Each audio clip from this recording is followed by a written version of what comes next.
स्वागत है आपका अपने YouTube चैनल जहाँ रेडिकेयर में। तो आज की वीडियो में देखेंगे 10th क्लास का केमिस्ट्री सेकेंड चैप्टर है ना। सेकेंड चैप्टर का अति लघु उत्तरी प्रश्न उत्तर, यानी कि इससे पहले MCQ बता दिए, पूरा चैप्टर को समझा भी दिए है।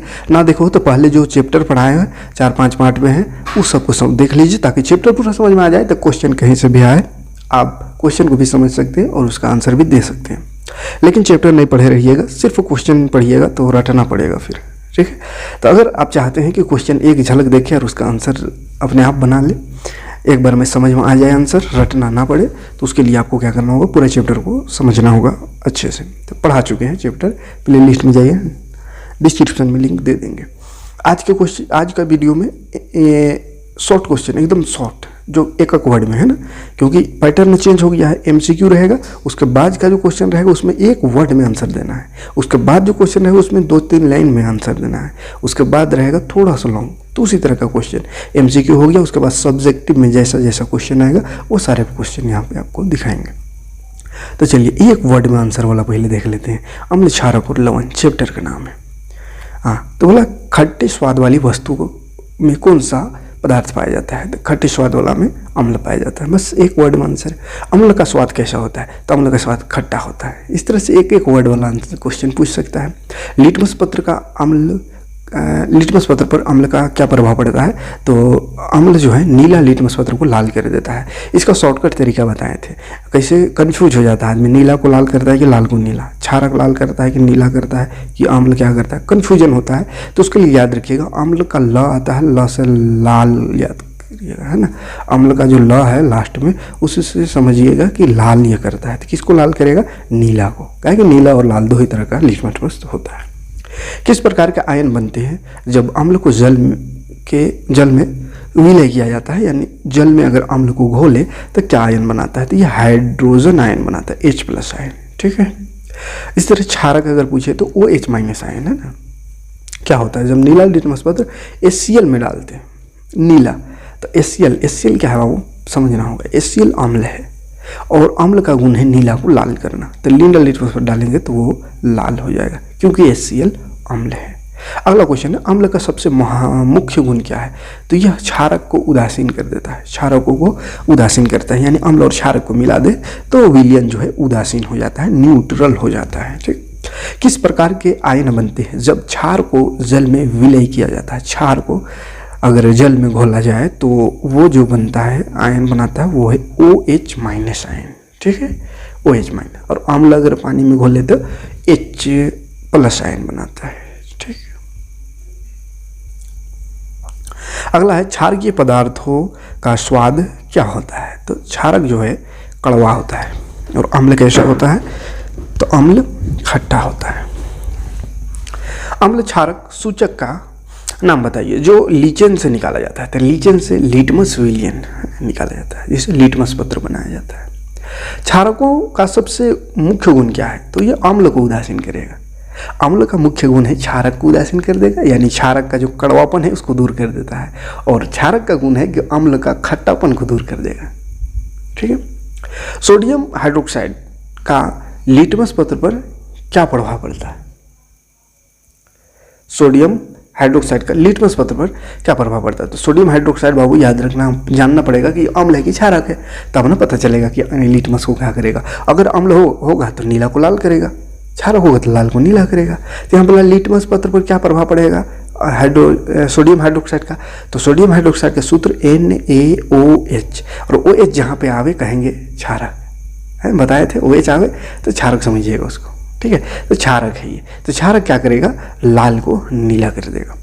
क्षार का लिटमस पत्र पर क्या प्रभाव पड़ता है? वही लाल को नीला करता है। अगला, क्या क्षारीय विलयन में H+ आयन होते हैं? अगर हाँ तो यह क्षार क्यों होते हैं? तो क्योंकि H+ आयन जल से आते हैं। तो क्षारक में भी H+ आयन होते हैं, लेकिन ये H+ आयन पानी से आता है, क्षारक में नहीं होता। क्षारक को पानी में घोले तो पानी से H+ आयन आता है, इसलिए यह क्षारक है ना। कहा कि क्षारक को पढ़े हैं कि क्षारक किसको बोलते हैं? जो पानी में घोलने पर OH- आयन देता है। लेकिन बोल रहा है कि क्षारक का विलयन, जो क्षारक का घोल है उसमें भी H+ आयन होता है। तो फिर ये क्षारक कैसे है? इसको तो अम्ल होना चाहिए। तो बाबू क्षारक जो है, क्षारक विलयन, क्षारक का खुद का वो H+ आयन नहीं रहता, वो H+ आयन जो है वो पानी का है, ठीक है। अम्ल और क्षारक के बीच होने वाली अभिक्रिया को क्या कहते हैं? तो इसको उदासीनीकरण अभिक्रिया, न्यूट्रलाइजेशन रिएक्शन कहते हैं। एक प्राकृतिक सूचक का नाम बताइए। तो लिटमस या हल्दी, ये सब प्राकृतिक सूचक है। लिटमस का स्रोत क्या है, माने कहाँ चीज से बनता है? तो लीचेन पौधा एक है उससे। लिटमस का प्राकृतिक रंग क्या है? तो बैगनी रंग है वो, है ना। लेकिन उसको फिर कृत्रिम रूप से उसका रंग को अलग अलग किया जाता है। 3 सामान्य सूचक का नाम बताना है। सामान्य सूचक लिटमस पत्रक है, मिथेल ऑरेंज और एक फिनोल्फथेलिन, ये सूचक है। सूचक बढ़िया से समझाएं क्या क्या सूचक होता है। प्राकृतिक सूचक, गंधीय सूचक, कृत्रिम सूचक, है ना। साधारण नमक का रासायनिक नाम एवं सूत्र क्या है? तो साधारण नमक का रासायनिक नाम सोडियम क्लोराइड, रासायनिक सूत्र NaCl, ये नमक का रासायनिक सूत्र और रासायनिक नाम है ना। अब दुकान में जाकर मत कहिएगा NaCl दीजिए, नहीं तो कहेगा ये कौन ज़्यादा पढ़ गया है, पगला गए लोग, कहाँ बोल रहा है, नहीं समझ में आ रहा है। तो रासायनिक नमक का रासायनिक नाम सोडियम क्लोराइड, सूत्र इसका NaCl। विरंजक चूर्ण का रासायनिक नाम एवं सूत्र लिखे। तो विरंजक चूर्ण का रासायनिक नाम है calcium oxychloride, calcium oxychloride, CaOCl2। कैसे बनता है, क्या उपयोग, सारा कुछ समझाया है चैप्टर में, ठीक है। जितना कुछ पढ़ाए हैं बाबू वही सबसे क्वेश्चन है ना। ऐसा थोड़ी कि कुछ अलग, इसलिए ज़्यादा क्वेश्चन की तादाद देख के डरने नहीं है। क्या है कि वही चीज़, एक ही चीज़, विरंजक चूर्ण से ही बहुत सारा क्वेश्चन बन जाता है। चैप्टर पढ़ा रहे थे उस समय भी बताया था कि हर एक बिंदु को समझना है, क्योंकि कहीं से भी क्वेश्चन बन सकता है, ठीक है। जैसे इसमें बोला रासायनिक नाम क्या है, रासायनिक सूत्र क्या है, और इसका क्वेश्चन कह सकता है इसका निर्माण कैसे होता है, इसका उपयोग कैसे होता है। तो बहुत सारा क्वेश्चन, एक एक टॉपिक, एक एक चीज़, एक छोटा छोटा चीज़ से बहुत सारा क्वेश्चन निकल के आ सकता है। या इसी से ऐसा क्वेश्चन कर सकता है, ये वाला लिखा हुआ रह सकता है, CaOCl2 क्या है, तो विरंजक चूर्ण है। या कैल्शियम ऑक्सीक्लोराइड क्या चीज़ है, इसका साधारण नाम क्या है, तो विरंजक चूर्ण है। तो कहीं से कुछ समझना है, चैप्टर को समझिए, कहीं से भी क्वेश्चन इधर उधर से पूछे, कितना घुमाने का प्रयास करें, आप कन्फ्यूज नहीं हो सकते हैं। लेकिन चैप्टर को नहीं समझिएगा, सिर्फ क्वेश्चन देखते हैं तो लगेगा कि इतना क्वेश्चन कैसे होगा। लेकिन अगर आप चैप्टर बढ़िया से पढ़िएगा तो पता चलेगा कि अभी तक जितना क्वेश्चन बताया वो एकदम बेहद सिंपल क्वेश्चन था। एक टॉपिक में सारा आ जाता है, ठीक है। एक टॉपिक से 2-10 क्वेश्चन है, ठीक। इसलिए चैप्टर पढ़ना बहुत ज़रूरी है। जो चैप्टर पढ़े होंगे, जो पढ़ाए हैं, पूरा क्लास किए होंगे, उसके लिए तो बहुत आसान लग रहा होगा। क्वेश्चन पढ़ते होंगे हम और आंसर अपने आप उसके दिमाग में आता होगा। लेकिन जो नहीं पढ़े होंगे उसके लिए लग रहा होगा इतना क्वेश्चन, और कैसे याद होगा, कैसे याद करेंगे, तो याद करने की ज़रूरत नहीं, चैप्टर को समझने की ज़रूरत है। बेकिंग सोडा, खाने वाला सोडा का रासायनिक नाम और सूत्र लिखना है। तो उसका होता है सोडियम हाइड्रोजन कार्बोनेट, या इसी को सोडियम बाइकार्बोनेट भी कह सकते हैं, सोडियम बाइकार्बोनेट। रासायनिक सूत्र इसका NaHCO3। धोने का सोडा का रासायनिक नाम और सूत्र लिखने है। तो सोडियम कार्बोनेट डेकाहाइड्रेट, रासायनिक सूत्र Na2CO3, ये हो गया सोडियम कार्बोनेट, और डेकाहाइड्रेट माने 10 गो पानी, 10 को डेका कहते हैं, H2O जल, यानी डेकाहाइड्रेट, 10 गो पानी, ठीक। प्लास्टर ऑफ पेरिस का बोला है वही सब। तो प्लास्टर ऑफ पेरिस का रासायनिक नाम कैल्शियम सल्फेट अर्ध हाइड्रेट, अर्ध माने आधा पानी, देख लो कैल्शियम सल्फेट ही हो गया, और आधा 1/2 आधा, और H2O आधा पानी, ठीक है। हाइड्रेट कहते हैं पानी को साइंस में। जिप्सम का रासायनिक सूत्र क्या है, तो CaSO4 calcium sulphate decahydrate 2H2, यानी डेका, 2 को डेका कहते हैं, डेकाहाइड्रेट। जिंक सल्फेट का रासायनिक सूत्र ZnSO4, जिंक सल्फेट है ना, ZnSO4। जलीय कॉपर सल्फेट का रासायनिक सूत्र CuSO4, कॉपर सल्फेट हुआ, लेकिन जलीय कॉपर सल्फेट तो 5 गो पानी 5H2 हो जाएगा, ठीक है। मतलब कॉपर सल्फेट पेंटाहाइड्रेट, इसका नाम अगर हो कहे तो पेंटाहाइड्रेट। बिना बुझे हुए चूने का सूत्र CaO कैल्शियम ऑक्साइड, ऐसे को चूना पत्थर भी कहते हैं, CaO कैल्शियम ऑक्साइड। CaOCl2 का नाम क्या है, तो देखो विरंजक चूर्ण, तभी बताए थे कि सूत्र से पूछ सकता है, अगर सूत्र से पूछ दिया वही क्वेश्चन। पीने वाला जल जो है उसको जीवाणुओं से मुक्त करने के लिए रोगाणुनाशक के रूप में उपयोग में लाए जाने में किस यौगिक, तो वही विरंजक चूर्ण का उपयोग करते हैं जीवाणु को नष्ट करने के लिए। ब्लीचिंग पाउडर जिसको बोलते हैं ना, ब्लीचिंग पाउडर। कपड़ों में के विरंजक के लिए उपयोग में लाई जाने वाली वही कौन चीज़ है, ब्लीचिंग पाउडर, विरंजक चूर्ण, ठीक। उस पदार्थ का नाम बताइए जो क्लोरीन से क्रिया करके विरंजक चूर्ण बनाता है। तो चूना को क्लोरीन से मिलाते हैं, CaOH का होल 2, ये चूना है। कैसा चूना, बुझा हुआ चूना। 2 तरह का चूना, एक दुकान से लेते हैं वो वाला चूना बिना बुझा हुआ चूना है, उसको फिर पानी में डालते हैं तो डबकने लगता है, खौलने लगता है, उसके बाद जो चूना बनता है वो होता है बुझा हुआ चूना। उस चूने का उपयोग करते हैं, ठीक है। तो ये जो चूना है, बूझा हुआ चूना, इसी में क्लोरीन से अभिक्रिया कर दे तो वही विरंजक चूर्ण बन जाता है। इसीलिए अगर ब्लीचिंग पाउडर नहीं है घर में, बरसात के दिनों में उपयोग होता है, देहात में ज़्यादातर कुआं में देते हैं और घर के आंगनों में, तो ये अगर ब्लीचिंग पाउडर नहीं रहता है तो चूने का छिड़काव करते हैं। क्यों? क्योंकि ब्लीचिंग पाउडर भी चूना से बना है, बस इसमें फ़र्क ये है कि उसमें क्लोरीन नहीं है। ठीक, उस अभिक्रिया का नाम क्या है जिसमें सोडियम क्लोराइड के जलीय विलयन से सोडियम हाइड्रोक्साइड व क्लोरीन गैस मुक्त होता है। तो इस अभिक्रिया को क्लोरो क्षार प्रक्रिया कहते हैं। याद कीजिए, सोडियम हाइड्रोक्साइड कैसे बनता है वो सिखा रहे थे, वो बता रहे थे, वो वाला में ये वाला है क्लोरो क्षार प्रक्रिया, क्योंकि इसमें सोडियम हाइड्रोक्साइड यानी वो क्षारक है और क्लोरीन भी बनता है ना। तो सोडियम हाइड्रोक्साइड और क्लोरीन दोनों बन रहे हैं, इसलिए सोडियम हाइड्रोक्साइड क्षारक है और क्लोरीन क्लोरो क्षार कहलाता है।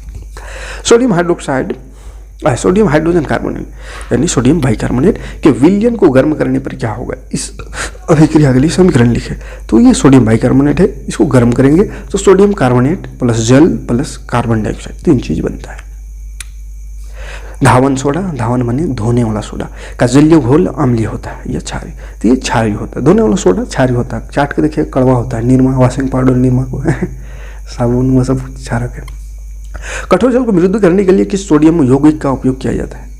तो कठोर जल को मृदु यानी कि पतला, मतलब उसको धोने योग्य बनाने के लिए किस चीज का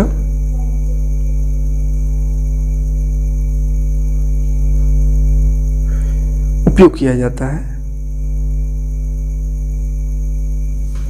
तो वो है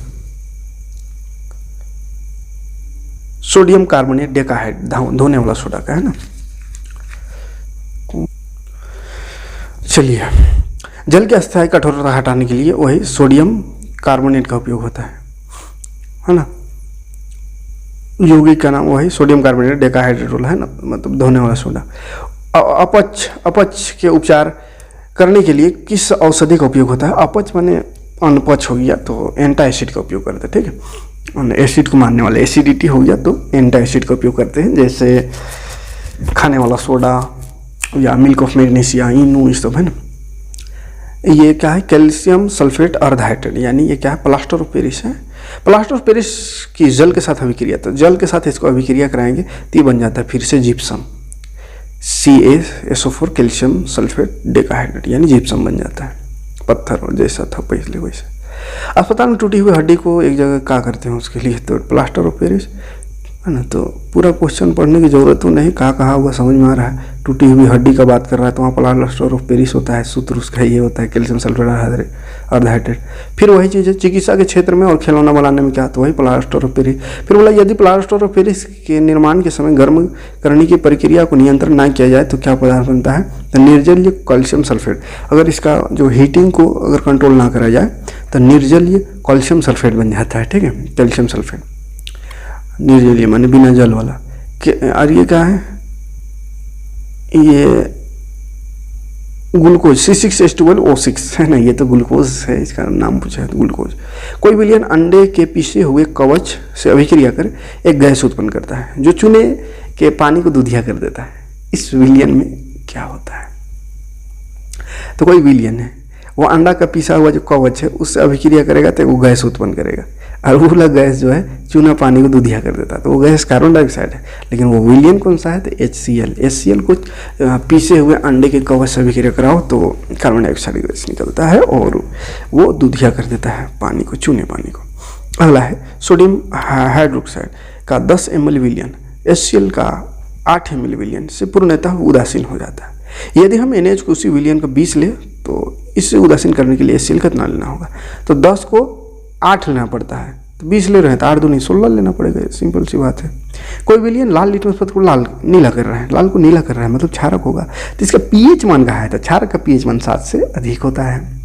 उदासीन विलयन का pH मान 7 के बराबर होता है। अम्लीय विलयन का pH मान 7 से कम होता है। क्षारीय विलयन का pH मान 7 से अधिक होता है।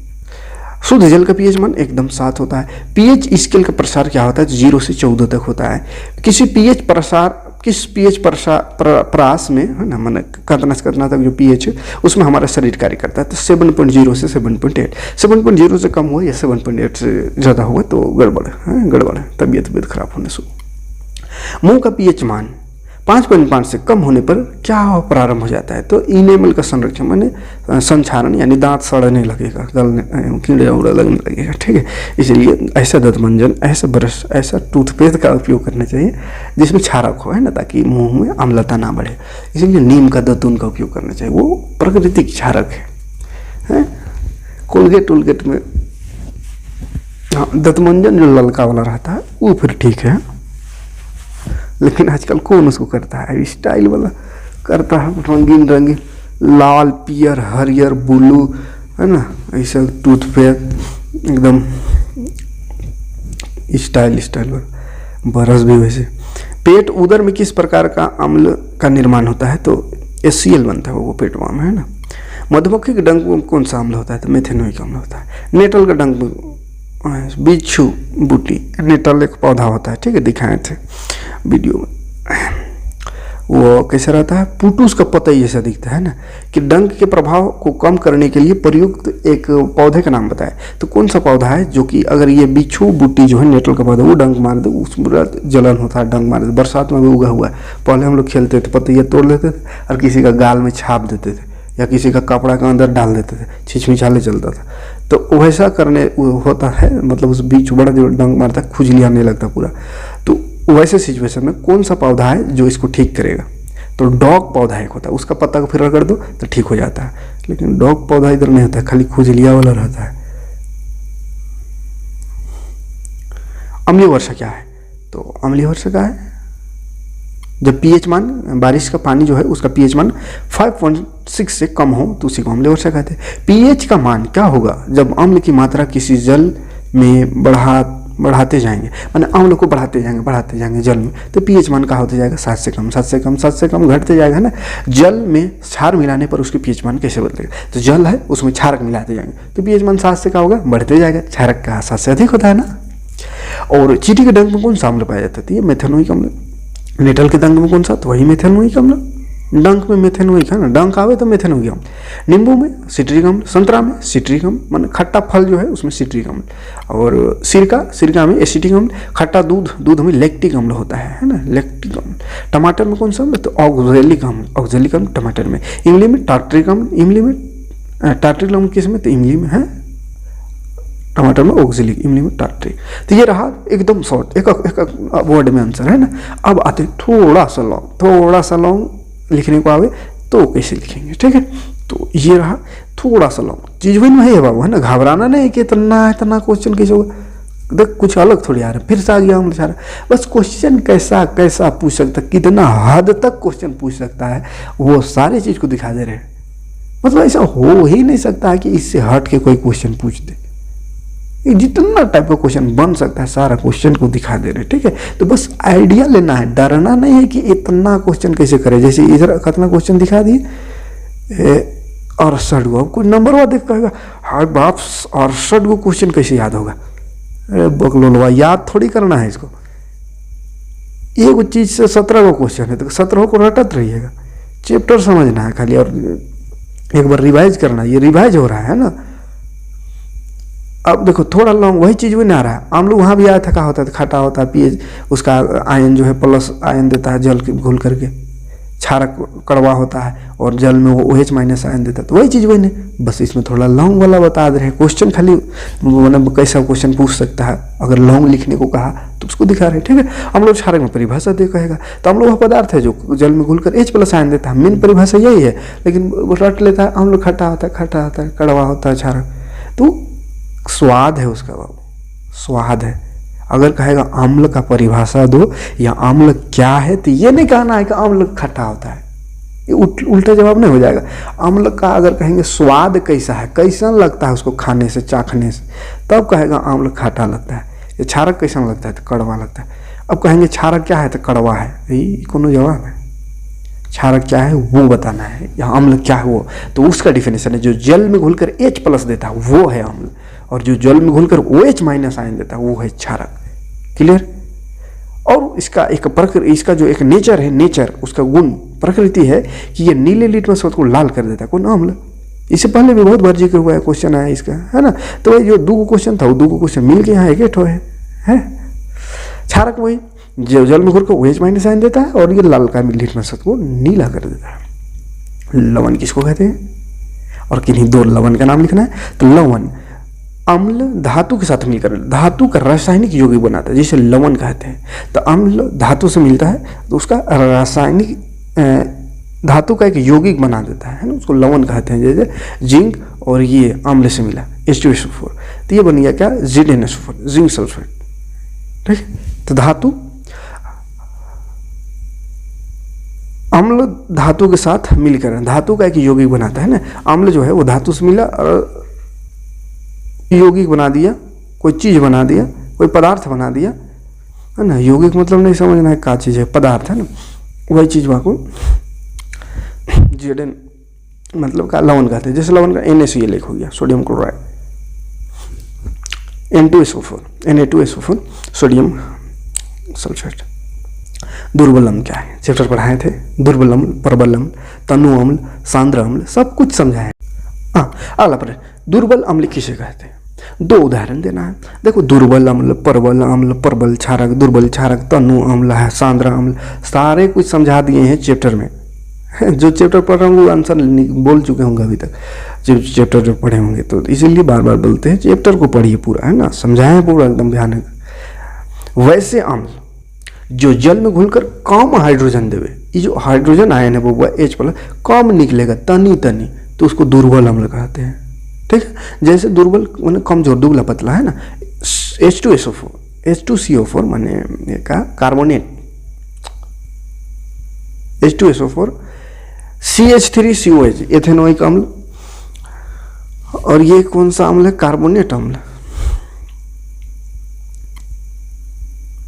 हाइड्रोजन कार्बोनेट या एथेनोइक अम्ल। ये सब अम्ल जो है दुर्बल अम्ल माने कमजोर अम्ल, जिसमें H+ आयन कम निकलता है।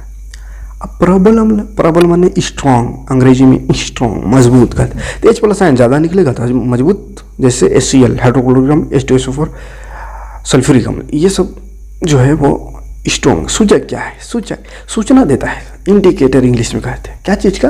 तो एक प्राकृतिक सूचक और एक गंध सूचक का उदाहरण भी देना। ठीक है, तो वैसे पदार्थ जो हमें रंग परिवर्तन द्वारा घोल में प्रकृति की सूचना देता है। घोल की प्रकृति यानी कि कोई घोल है, कोई विलयन है, उसका प्रकृति नेचर कैसा, अम्लीय है कि क्षारकीय है, वो सूचना, उस चीज़ का सूचना देता है, उसी को सूचक कहते हैं। जैसे मिथाइल ऑरेंज, फेनोल्फेथेलिन। प्राकृतिक सूचक का नाम बताना है। उसके बाद तो एक प्राकृतिक सूचक लिटमस पत्र है, गंधीय सूचक प्याज ही गंध बदलता है। तनुकरण, आइए जो है मिथाइल ऑरेंज, फेनोल्फेथेलिन, ये कृत्रिम सूचक है, यानी इंसान द्वारा निर्मित सूचक है। तो तनुकरण किसको कहते हैं? तनुकरण, तो जो अम्ल या क्षारक है उसमें पानी मिला को तनुकरण, है ना। जल में अम्ल या क्षारक मिलाने पर आयन की सांद्रता में प्रति इकाई आयतन में कमी हो जाती है, इस प्रक्रिया को तनुकरण कहते हैं। तो जल में अम्ल या क्षारक को मिला रहे तो क्या हो रहा है, अम्ल या क्षारक को पानी में मिला रहे तो थोड़ा सा तो वो उदासीन होगा ना, तो सांद्रता, उसका आयन का सांद्रता जो है H+ आयन या OH- जो भी है वो कम होते जाएगा, तो उसी को तनुकरण कहते हैं। ठीक है, प्रबल क्षारक 2 उदाहरण देना है, मैंने मजबूत वाला तो सोडियम हाइड्रोक्साइड, ये मजबूत वाला क्षारक है, और एक पोटेशियम हाइड्रोक्साइड। दुर्बल क्षारक का उदाहरण माने कमजोर वाला, जिसमें OH- आयन कम निकले, तो कैल्शियम हाइड्रोक्साइड, हाँ कैल्शियम चूना जो है, और मैग्नीशियम हाइड्रोक्साइड। ठीक है, गंधीय सूचक किसे कहते हैं? जो गंध बदलेगा, है ना, वे पदार्थ जिनकी गंध अम्ल या क्षारीय माध्यमों में बदल जाती है, महक उसका बदल जाता है, जिससे पता चलता है कि यह अम्ल है या क्षारक है, तो उसको गंधीय सूचक कहते हैं। जैसे प्याज, लौंग का तेल। सूचक का प्रकार सब कुछ समझाए हैं ना। उदासीनीकरण अभिक्रिया, न्यूट्रलाइजेशन रिएक्शन क्या है और उदाहरण देना है। तो जब अम्ल और क्षारक को अभिक्रिया करा दे, मिला दे दोनों को, तो इसके फलस्वरूप लवण और जल बनता है, इसे उदासीनीकरण अभिक्रिया कहते हैं। और अगर कहेगा उदासीनीकरण अभिक्रिया क्यों कहते हैं, तो लिखेगा अम्ल क्षारक के गुण को मार देता है और क्षारक अम्ल के गुण को मार कर विलयन को उदासीन कर देता है। अम्ल का गुण है कड़वा होना, क्षारक का गुण है कड़वा, अम्ल का गुण खट्टा। अब उसमें दोनों को मिला देंगे तो उसका खट्टापन दूर, उसका कड़वापन दूर, न्यूट्रल हो जाता है, इसलिए इसको न्यूट्रलाइजेशन रिएक्शन यानी उदासीनीकरण अभिक्रिया कहते हैं। ठीक है, हाँ, तो क्या बोला था, उदाहरण 2 उदाहरण। तो NaOH, ये क्षारक है, ये HCl अम्ल है, दोनों मिलाए देखिए लवण और जल बन गया। उसी तरह ये चूना, चूना जो है क्षारक है, H2SO4 ये अम्ल है, दोनों मिलाए तो कैल्शियम सल्फेट बन गया, लवण और पानी। आई बात समझ में? हाँ अगला, अच्छा चलिए वही क्वेश्चन आ गया, अम्ल और क्षारक के बीच की अभिक्रिया को उदासीनीकरण अभिक्रिया क्यों कहते हैं? कहते हैं क्यों? तो अम्ल और क्षारक के बीच अभिक्रिया से लवण तथा जल बनता है, अर्थात दोनों एक दूसरे को उदासीन कर देता है, यानी अम्ल क्षारक के गुण और क्षारक अम्ल के गुण को नष्ट करके उदासीन कर देता है। इसलिए अम्ल और क्षारक के बीच को की जो अभिक्रिया है उसको उदासीनीकरण अभिक्रिया कहते हैं। अम्ल और क्षारक में दो समानताएं लिखें, दो समानता लिखना है तो विद्युत के सुचालक होते हैं, ठीक है। जल में अम्ल और क्षारक को घोलने की प्रक्रिया ऊष्माक्षेपी है, यानी अम्ल को भी और क्षारक दोनों को जल में घोलेंगे तो हीट निकलता, ऊष्मा निकलता है ना। तो दो समानता है दोनों में, है?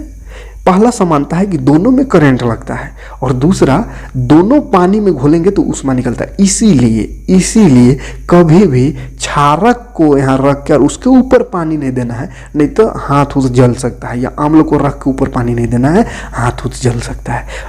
पानी के ऊपर अम्ल को मिलाना, पानी को ऊपर एकदम हल्का हल्का थोड़ा थोड़ा अम्ल मिला के उसको घोटाते जाना है ताकि चिंगारी ना फेंके, है ना, नहीं तो फिर जल सकते हैं, काहे कि ऊष्माक्षेपी होता है, ऊष्मा निकलता है, गर्मी हीट निकलता है। अब इसमें बोला अंतर बताओ, समानता तो बता दिए दूगो, अब अंतर, दोनों में क्या अंतर है? तो इसका स्वाद खट्टा होता है, किसका? अम्ल का, और ये क्षारक जो है क्षारक उसका स्वाद खट्टा, ये नीला को लाल कर देता है लिटमस पत्र को, और लाल को ये नीला करता है क्षारक, अंतर ये। धात्विक ऑक्साइड को क्षारीय ऑक्साइड क्यों कहते हैं? क्योंकि धातु का जो ऑक्साइड है ना वो क्या करता है, अम्ल से अभिक्रिया करके लवण और जल बना देता है, और अम्ल क्षारक से भी अभिक्रिया करके लवण और जल बनाता है, और धातु ऑक्साइड भी अम्ल से अभिक्रिया करके लवण जल बनाता है। माने धातु ऑक्साइड भी तनी तनी क्षारक जैसा है, इसीलिए तो अम्ल से अभिक्रिया करके लवण और जल बनाता है। ठीक है, बारीकी से पूरा समझाए चैप्टर को, वही चीज़ को लिख दीजिएगा, यहाँ पे सिंपल भाषा में यहाँ भी लिखा हुआ है। ठीक है, आगे बढ़ेंगे। ये HCl हाइड्रोक्लोरिक HNO3 नाइट्रिक अम्लीय है ना।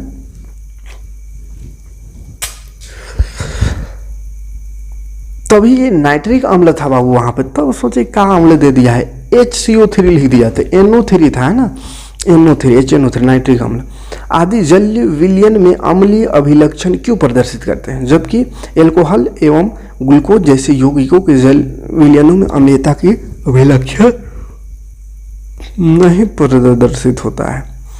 मैंने ये बोल रहा अम्ल का है दिखाता है, ये एल्कोहल या ग्लूकोज का है नहीं दिखाता। बकलवा ये तो ऐसा क्वेश्चन पूछ दिया, अम्ल है ये नहीं है, एल्कोहल ग्लूकोज तो काहे दिखाएगा अम्ल जैसा अपना गुण, जानवर कहेगा आदमी जैसा गुण दिखाए, आदमी कहेगा जानवर जैसा, तो दिक्कत है ना। मतलब HCl और HNO3 बबुआ ये अम्ल जल विलयन में वियोजित होकर H+ आयन देता है ना, इसलिए ये अम्ल अभिलक्षण प्रदान करता है, क्योंकि H+ आयन दोनों में मिलता है, और एल्कोहल और ग्लूकोज में H+ आयन नहीं निकलता, इसलिए अम्ल जैसा नहीं है, दोनों तरफ से आंसर हो सकता है। या ये भी हो सकता है कि ये अम्ल है इसलिए H+ आयन निकलता है, या H+ आयन निकलता है इसलिए अम्ल है, लेकिन ग्लूकोज और एल्कोहल में H+ आयन नहीं निकलता है इसलिए अम्ल नहीं है, इसका गुण अम्ल जैसा नहीं है। अम्ल का जलीय विलयन क्यों विद्युत का चालन करता है? कहा है कि इसमें धन आयन का निर्माण होता है, अम्ल जल से घुल करके धन या ऋण का निर्माण करता है, यानी आयन का निर्माण करता है। आयन जहाँ रहता है बाबू वहीं पे करंट लगता है, बिना आयन का करंट चलिए नहीं सकता है। ठीक है, तो आयन होता है उसमें, प्लस आयन या माइनस आयन, तो इसलिए विद्युत उसमें चल सकता है। बोला है अम्ल एवं क्षार के बीच होने वाली अभिक्रिया ऊष्माशोषी है अथवा ऊष्माक्षेपी। इससे पहले ही क्वेश्चन आया था, ऊष्माक्षेपी है यानी ऊष्मा निकलता है इसमें कौन कौन से उत्पाद बनते हैं? तो लवण और जल बनता है। उपरोक्त अभिक्रिया को एक संतुलित रासायनिक समीकरण द्वारा लिखे थे। देखो मैंने अम्ल और क्षारक की अभिक्रिया लिखना है, तो ये क्षारक ये अम्ल, रिएक्शन करा दो, नमक करो, पानी बन गया। शुष्क हाइड्रोक्लोरिक गैस शुष्क लिटमस पत्र के रंग को क्यों नहीं बदल सकती? बताओ। शुष्क माने सूखल, सूखल हाइड्रोक्लोरिक अम्ल बोल रहा है, HCl हाइड्रोक्लोरिक HCl, ये सूखल अगर रहे और लिटमस पत्र भी सूखल रहे तो बोला रंग नहीं बदलेगा। अब सूखल सूखल को मिलाएंगे तो कैसे रंग बदलेगा? कोनो पारस पत्थर थोड़ी है, रंग कब बदलेगा? भीगने से, पानी में घोलल है HCl तभी ये रंग बदलेगा। है ना। कहा कि सूखल में ये आम्ल है कि क्षारक आम्ल का गुण, इसका लक्षण ही नहीं रहेगा आम्ल जैसा सूखल रहेगा। तो जब भी पानी उसमें डालेंगे तब ये अपना गुण दिखाता है, अपना लक्षण दिखाता है कि हाँ हम आम्ल है। कैसे? तो पानी में घुल के H+ आयन निकलेगा, H+ आयन निकलेगा तब है कहेंगे, तब इसका गुण जो है आम्ल जैसा होगा। ठीक है, सूखल रहेगा तो आम्ल जैसा गुण नहीं है। ठीक है, जब पानी में घुल जाता है तब H+ आयन देता है ना। काहे अम्ल का डिफिनेशन नहीं होता है जिसका पानी का विलयन माने जलीय विलयन H+ आयन देता है। अभी सूखल है तो H+ आयन तो देबे नहीं करेगा, मतलब अम्ल का लक्षण ही नहीं दिख रहा है सूखल में। अब अम्ल का लक्षण नहीं दिख रहा है तो कोनो उसमें डाल दे, लिटमस पत्र डाल दे या कोनो, तो उसका रंग को परिवर्तन नहीं करेगा। ठीक है, अतः यह अम्लीय अभिलक्षण, देखिए वही चीज लिखा हुआ है आंसर में, देख लीजिए। शुष्क हाइड्रोक्लोरिक अम्ल वियोजित होकर H+ आयन नहीं देता, सूखल वाला H+ आयन नहीं दे सकता, अतः यह अम्लीय अभिलक्षण प्रदर्शन नहीं करेगा, माने अम्ल वाला गुण नहीं दिखाएगा, जिसके कारण लिटमस पत्र के रंग को नहीं बदलती है ना। तो अम्ल का गुण ही नहीं रहेगा तो कैसे बदलेगा। जब सोडियम हाइड्रोक्साइड NaOH विलयन में अधिक क्षारक मिलाते हैं, सोडियम हाइड्रोक्साइड में का विलयन माने पानी में घोला है उसमें बहुत क्षारक मिला दे तो OH- की सांद्रता कैसे प्रभावित होगा। तो क्षारक मिलाएंगे भैया तो OH- जो है हाइड्रोक्साइड आयन की सांद्रता बढ़ जाएगी। OH- यहाँ H+ लिखा गया है, OH- की सांद्रता बढ़ जाएगी, क्योंकि क्षारक बढ़ा रहे हैं तो जाहिर सी बात है बढ़ावे करेगी। हाँ, अम्ल को तनुकृत करते समय यह क्यों अनुशंसित करते हैं कि अम्ल को जल में मिलाना है, ना कि जल को अम्ल। तब ये बताएं, अम्ल को जल में मिलानी है, पानी लेके उसमें हल्का हल्का अम्ल देकर उसको घोटरते जाना है। ऐसा नहीं कि अम्ल लिए और उसमें पानी छरछरा के ऊपर से गिरा दिए तो चिंगारी फेंकेगा, जल जाएगा, हाथ होता है ना। तो जल में अम्ल और क्षारक के घुलने की प्रक्रिया अत्यधिक उष्माक्षेपी होता है, माने बहुत ज़्यादा उष्मा निकलता है। जल में सांद्र नाइट्रिक अम्ल या सल्फ्यूरिक अम्ल को मिलाते समय अत्यधिक सावधानी रखनी चाहिए। अम्ल को हमेशा धीरे धीरे तथा जल में लगातार हिलाते हुए माने घोटरते हुए जल में मिलाना चाहिए। सांद्र अम्ल में जल मिलाने पर उत्पन्न हुई ऊष्मा के कारण मिश्रण छलक कर बाहर आ सकता है अथवा व्यक्ति जल सकता है। ठीक है, तथा व्यक्ति जल सकता है। साथ ही अत्यधिक स्थानीय ताप के कारण कांच का पात्र भी टूट सकता है। ठीक है, तो इसलिए नहीं करना है वैसा। कैसा माने अम्ल में पानी नहीं मिलाना है। ठीक है, नहीं तो जल उल जाइएगा तो फिर रिएक्शन कराते रहिएगा, अपने रिएक्शन हो जाएगा हाथ पैर का। हाँ, सावधानी रखनी है ये सबको। अब आवेंगे, थोड़ा सा और सब्र करिए, है ना, घबराइएगा नहीं। बहुत क्वेश्चन है कहा के, अरे नहीं तो फिर पता चल जाएगा एग्जाम में पूछ दिया तो कहेगा एक क्वेश्चन में देखबे नहीं किए थे जिंदगी में कहियो, इसलिए दिखा दे रहे हैं चीज़, कुछ थोड़ी नया चीज़ थोड़ी ला रहे हैं, जो चैप्टर में वही चीज़ है, बस क्वेश्चन का रूप दिखा रहे हैं, क्या क्या रूप बदल के आ सकता है ये। ठीक है, निम्न में प्रत्येक अम्ल की प्राकृतिक स्रोत क्या है। लैक्टिक अम्ल का प्राकृतिक स्रोत कहाँ से मिलता है ये, तो दही। मिथेनोइक अम्ल चींटी का डंक। टार्टरिक अम्ल इमली। ऑक्सैलिक अम्ल टमाटर, है ना। तो ये सब पहले भी आया था फिर आ गया, तो क्वेश्चन में दिखा रहा है नर बउआ रिविजन हो रहा है। ठीक है, याद हो जाएगा इसी में, है ना, घबराना नहीं। ऐसा नहीं सोचना कि क्वेश्चन बार बार आ रहा है। तभी एक नंबर के हिसाब से एक था, अगर चचर वो एक ही बार है तो जितना ज़्यादा पढ़ो, जितना ज़्यादा अपने से तो पढ़ोगे नहीं तो कम से कम यही बहाना से तो कम से कम सुन के भी याद तो होगा ना। निम्न में से प्रत्येक में कौन सा अम्ल रहता है। खट्टा दूध में, वही चीज़ जो फिर आ रहा कहिएगा, फिर आ गया। लैक्टिक अम्ल। अमरूद में ऑक्सैलिक अम्ल। इमली में टार्टरिक अम्ल। है, याद करते जाइए, है ना, अपने से तो टाइम नहीं निकालिएगा, लेकिन अभी देख रहे हैं तो याद करते। साधारण नमक NaCl, सूत्र लिखना है। जल H2O, baking soda HNO3, NaHCO3, sodium bicarbonate, है ना। धोने वाला soda calcium, sodium carbonate decahydrate, Na2CO3 10H2O। फिर से सूत्र लिखना है। Sodium hydroxide NaOH, calcium oxide CaO, hydrogen chloride HCl, hydrochloric अम्ल इसको बोलते हैं ना। कॉपर सल्फेट CuSO4, इसका नाम लिखना है, सूत्र पर दिया हुआ नाम लिखना है, तो बुझा हुआ चुना। देखिए ये वाला CaOH का बुझा हुआ चुना। NaHCO3 ये बेकिंग सोडा है। Na2CO3 10H2 धोने वाला सोडा है। निम्न का रासायनिक नाम क्या है, तो CaO का बिना बुझा हुआ चुना। CaOCl2 कैल्शियम ऑक्सीक्लोराइड, यानी साधारण नाम पूछा है तो विरंजक चूर्ण। और ये जो है ये कैल्शियम सल्फेट अर्धहाइड्रेट प्लास्टर ऑफ पेरिस का है ना सूत्र।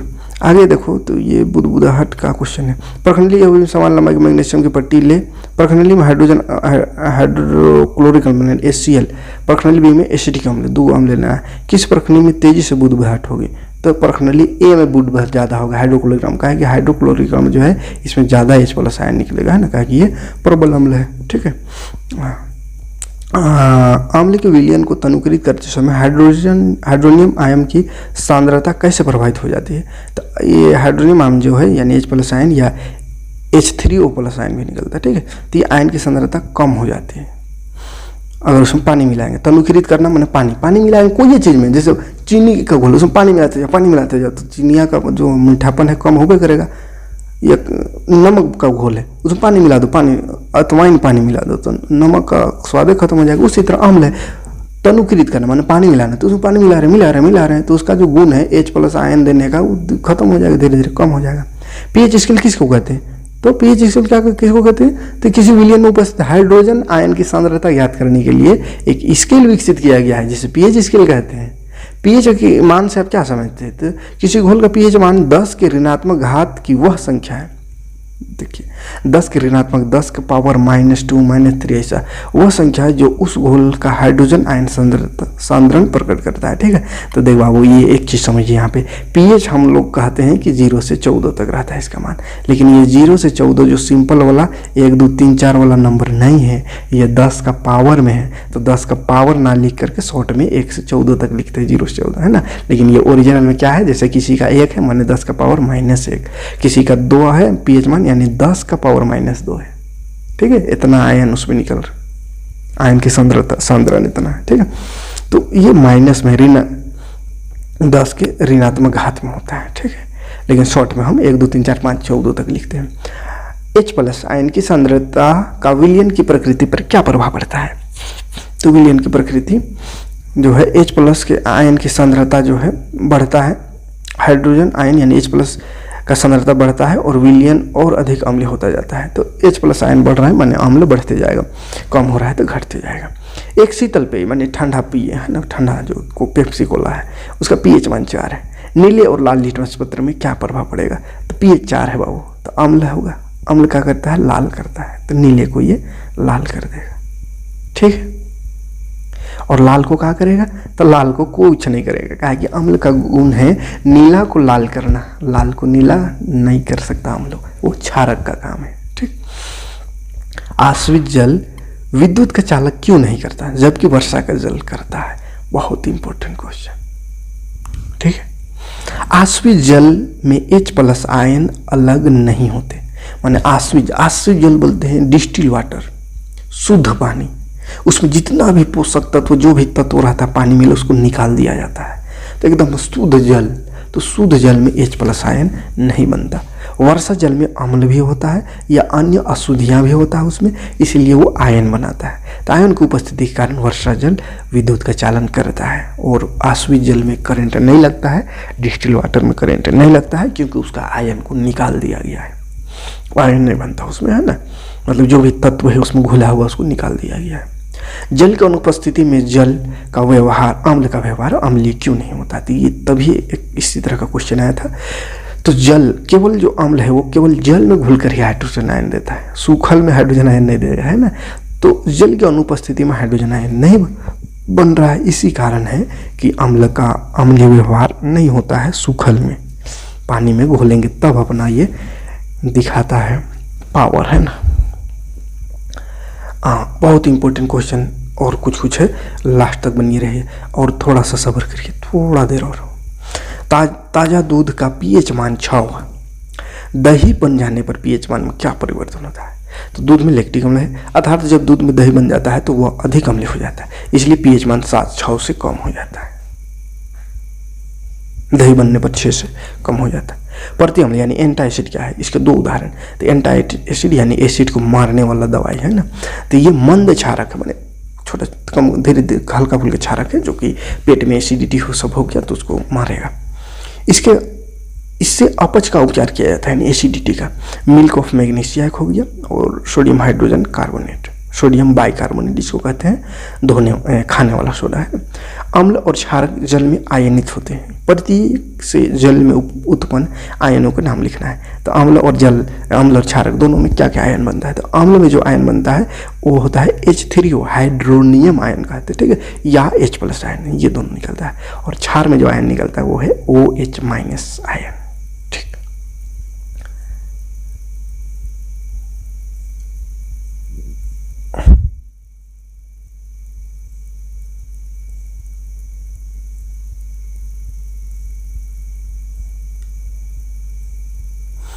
ये एक ग्वाला वाला पर बड़ा इंपॉर्टेंट क्वेश्चन, बहुत इंपॉर्टेंट VVI।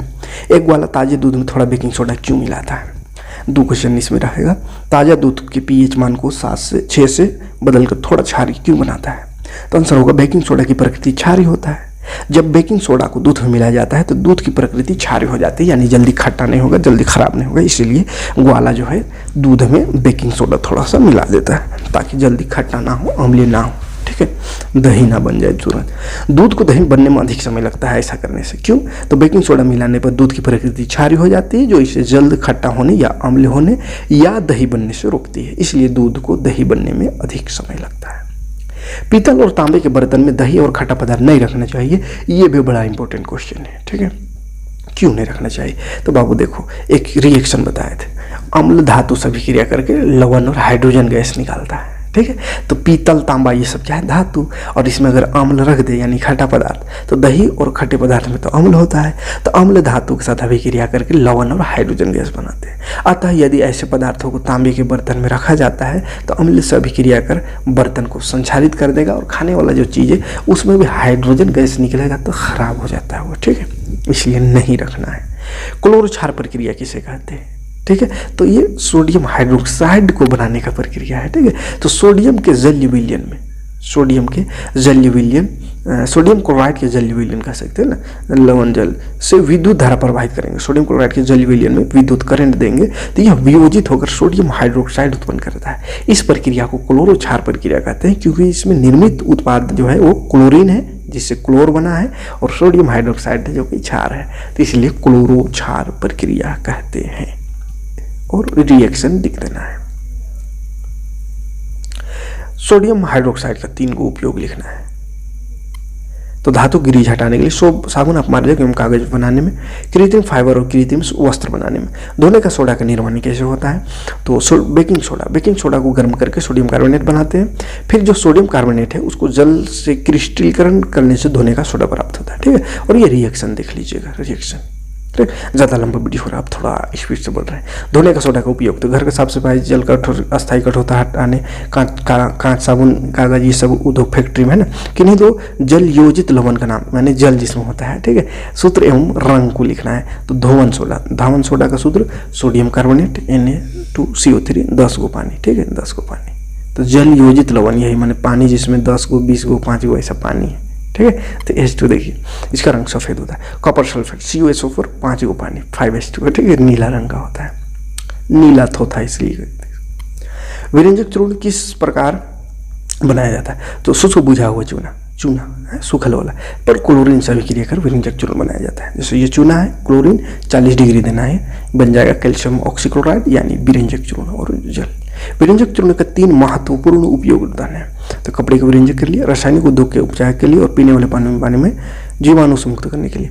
विरंजक चूर्ण पीने वाले जल के स्रोत में क्यों डाला जाता है? तो यह कीटाणु को मारता है, कीटाणुनाशक पदार्थ है, इसलिए इसका उपयोग जल के शुद्धिकरण में किया जाता है। पेयजल को जीवाणु से मुक्त करने के लिए रोगाणुनाशक के रूप में इसका उपयोग करते हैं। यदि विरंजक चूर्ण को वायु में खुला छोड़ दे तो क्या होगा? तो उसका जो क्लोरीन है बाहर निकल जाएगा उड़ करके, ठीक है। जिप्सम क्या है? इसको 373 केल्विन पर गर्म करने पर क्या होता है? तो जिप्सम कैल्शियम सल्फेट डाइहाइड्रेट को जिप्सम कहते हैं, ठीक है। सूत्र इसका CSO4 2H2। इसको 373 केल्विन में गर्म करते हैं तो ये 3/2 अणु, जल का जो 3/2 अणु है उसको त्याग देता है, खत्म कर देता है, प्लास्टर ऑफ पेरिस बना देता है, ठीक है। ये रिएक्शन लिख लीजिएगा। सारे चीज़ को बढ़िया समझाए सबको, है ना, डिटेल से। बेकिंग सोडा किस प्रकार तैयार होता है? तो कच्चे पदार्थों में सोडियम क्लोराइड का उपयोग कर बेकिंग सोडा बनाया जाता है। ये सब इसका उपयोग बेकिंग पाउडर बनाने में, सोडा अम्ल अग्निशामक में, औषधि यानी दवाई के रूप में शरीर से अम्लता दूर करने के लिए। ये दांत का पूछा, हमारे शरीर में दांतों का एनिमल एक सबसे कठोर पदार्थ है। चॉकलेट या मिठाई खाने पर के कारण यह क्षय कैसे हो जाता है, इसका संचरण कैसे होता है? चॉकलेट ज़्यादा मिठाई खाने से दांत खराब हो जाता है, काय को? तो चॉकलेट तथा मिठाई खाने के बाद मुंह में उपस्थित बैक्टीरिया भोजन के अवशिष्ट शर्करा यानी चीनी एवं खाद्य पदार्थ जो दांतों के बीच फंसे रह जाते हैं का निम्नीकरण करके लैक्टिक अम्ल उत्पन्न कर देता है। तो बैक्टीरिया से उसको खा पी करके अम्ल बना देता है। यह अम्ल मुंह के जो पीएच मान है उसको घटा देता है, जिससे दांतों में एनिमल प्रभावित होने लगता है और दांतों का क्षय होना शुरू, माने सड़ना गलना शुरू। मुंह की सफाई के लिए क्षारीय दंतमंजन का उपयोग करना चाहिए ताकि अम्ल की अधिकता को उदासीन कर सके और दांतों के क्षय को रोका जा सके। पदार्थ एक्स पावरोटी या केक को मुलायम एवं स्पंजी बनाने के इस्तेमाल करते हैं। तो वो क्या है? सोडियम हाइड्रोजन कार्बोनेट है, ठीक है। उसका सूत्र लिखना है तो सोडियम हाइड्रोजन कार्बोनेट नाम हो गया और सूत्र NaCO3। इसका एक और उपयोग लिखना है तो सोडा अम्ल अग्निशामक में, माने वो सोडा अम्ल अग्निशामक क्या होता है समझा है सब चैप्टर में, ठीक है। ये ललका ढोंगरवा जो होता है, माने आग लगने से चीज बुझाया जाता है, बोला सोडा अग्निशामक है वही। एक बेकर ने पाया कि उसके द्वारा बनाया गया केक कठोर और आकार में छोटा है। वह कौन सा संगठन डालना भूल गया जिससे केक फूला हुआ बन सकता था? स्पष्ट करें। तो वह केक में बेकिंग पाउडर डालना भूल गया, इसलिए वो फूला हुआ नहीं है ना। Baking powder, baking soda, NaCO3 एवं एक मंद खाद्य अम्ल टार्टरिक अम्ल का मिश्रण है। गर्म करने पर बेकिंग पाउडर टूटकर CO2 गैस प्रदान करता है। CO2 के कारण ही केक फूलता है और हल्का हो जाता है, ठीक है। अभिक्रिया वही लिख देना है। प्लास्टर ऑफ पेरिस कैसे बनता है? तो तब ये आया था इसका जिप्सम को 373 केल्विन गर्म करने पर तो हटाते हैं इसको। उपयोग जान भी करते हैं, सजावटी सामान, टूटी हुई हड्डी को रखना, स्थिर रखना और खिलौना बनाने के लिए। और ये आर्द्ररोधी बर्तन में इसको रखा जाता है। बोला प्लास्टर ऑफ पेरिस को आर्द्ररोधी, आर्द्ररोधी में आर्द्र माने आर्द्रता पानी वाला है ना, तो ऐसा बर्तन में रखा जाता है जिसमें पानी या आर्द्रता नहीं घुस सके, कारण कि पानी उससे मिलता है जहाँ और फिर से पत्थर बन जाता है ना, इसलिए उसको ऐसा करा जाता है। क्रिस्टल का जल से क्या समझते हैं? तो वही क्रिस्टल का जल इसको बोलते हैं जिसमें कोई लवण है उसमें पानी है, इसे 5 को पानी 10 को पानी, या कैल्शियम सल्फेट अर्ध हाइड्रेट प्लास्टर ऑफ पेरिस में आधा पानी था H2 हाफ H2, तो यही क्रिस्टल का जल कहते हैं, ठीक है। जब किसी लवण में जल के कुछ अणु रहते हैं तो उसे क्रिस्टल का जल कहते हैं। जैसे ये इसमें 5 है, ये बोल रहा है कोई पदार्थ कोई लवण है, क्षारीय लवण जिसमें X है जिसमें क्रिस्टल का जल 10 अणु है। तो बोला इसका नाम और सूत्र लिखे। तो 10 किस्म होता है, तो सोडियम कार्बोनेट डेकाहाइड्रेट 10 को पानी, तो ये धोने का सोडा है, सोडियम कार्बोनेट डेकाहाइड्रेट नाम है। फिर बोला है इसका बनाने का विधि, तो बनाने का विधि ये रासायनिक समीकरण लिखना है समीकरण के साथ, ठीक है। तो इसका बनाने की विधि तो पहले भी आया, देख लीजिए। इस तरह का और क्वेश्चन रह सकता है।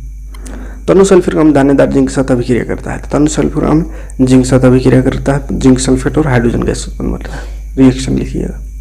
तनु हाइड्रोक्लोरिक अम्ल मैग्नीशियम पट्टी के साथ अभिक्रिया, तो इसको भी अभिक्रिया करा के लिख सकते हैं इसे, ठीक है। ये सब अभिक्रिया देख लीजिए। चलिए अब आते हैं थोड़ा सा चित्रात्मक पर। अगर चित्र वाला क्वेश्चन का है तो कैसा कर सकता है, एक आठ आ सकता है यहाँ से, ठीक है। इंपोर्टेंट वाला दिखाते हैं। ये दानेदार जिंक से तनु सल्फ्यूरिक अम्ल की चित्र अनुसार क्रिया कराई गई। चित्र ABC रिक्त स्थान को पूर्ति करे तथा रासायनिक अभिक्रिया भी लिखे। ABC में क्या होगा? ABC।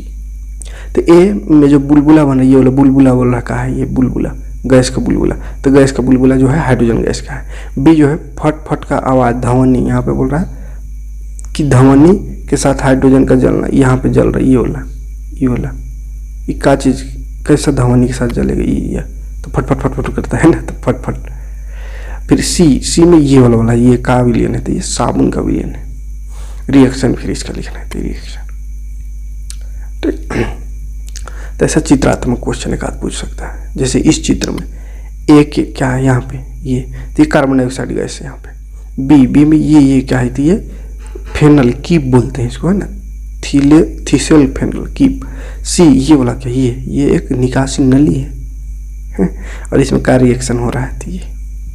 तो चलिए इतना क्वेश्चन अगर आप देख लिए होंगे, 1-2 बार इसको पढ़ने की ज़रूरत नहीं अपने से, 2 बार 3 बार वीडियो खाली देख लीजिए, एग्ज़ाम बैठिए और पहला काम तो चैप्टर पूरा समझिए पहले, है ना, चैप्टर जो पढ़ाएं उसको, उसके बाद ये वाला वीडियो को 1-2 बार देख लीजिए, उसके बाद फिर एग्ज़ाम बैठिए। एक को क्वेश्चन छूट जाएगा तो फिर पढ़ाना ही छोड़ देंगे हम। मिलते हैं नेक्स्ट वीडियो में नेक्स्ट चैप्टर लेकर। Thanks for watching. जय हिंद।